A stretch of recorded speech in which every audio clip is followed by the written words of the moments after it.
တရားပွဲကို organize လုပ်တဲ့လူတွေရှိတယ်ဆိုလိုတာကတရားပွဲမှာအလှခံတဲ့လူတွေပေါ့တတိထားဖို့ကောင်းတာတွေကဓမ္မပူဇာများများရအောင်ဒီလိုအလှခံတာမျိုးတွေလုပ်ကြတယ်ဘုန်းကြီးတို့တခါတလေကျတော့စိတ်မကောင်းဘူးစိတ်မကောင်းမှုဆိုတာဘာလဲဆိုရင်သူတို့လှူလိုက်တဲ့ဓမ္မပူဇာလေးတွေချိလိုက်လို့ရှင်ဆင်းရဲသားတွေရဲ့ခါးကြားကထွက်လာတဲ့အနွမ်းလေးတွေတွေ့ရဒါလေးတွေကတော့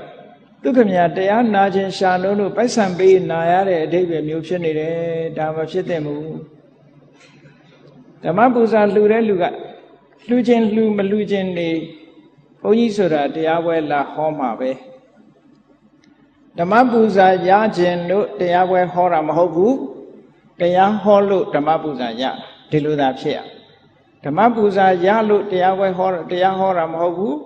တရားဟောလို့ဓမ္မပူဇာရဓမ္မပူဇာရတယ်ဆိုတာလှူတဲ့လူအတွက်ကုသိုလ်ပဲသူကလည်းတရားကိုပူဇော်တာ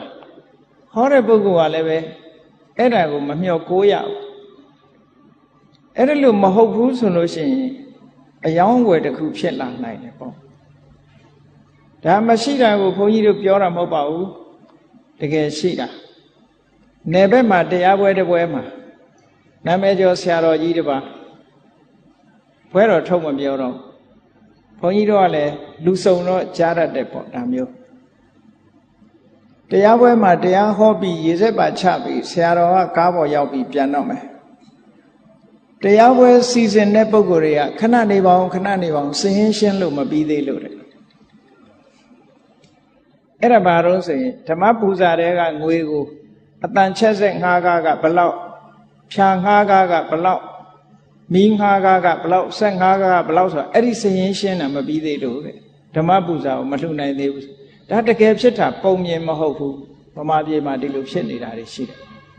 အဲ့ဒါမျိုးကမဖြစ်သင့်ဘူးအဲ့ဒါလို့မဖြစ်သင့်ဘူးဒါကြောင့်မို့လို့တရားပွဲတွေမှာခိဝါကနေပိတ်ပြီးတော့အလှခံတာဟာ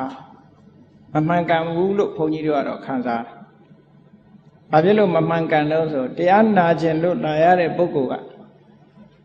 အလှခံဘုံထဲမှာအလှခံမထည့်ခဲ့ရလို့ရှိရင်အလှခံတဲ့လူကလည်းအဲ့နာမှာရှိနေတာ။အဲ့တော့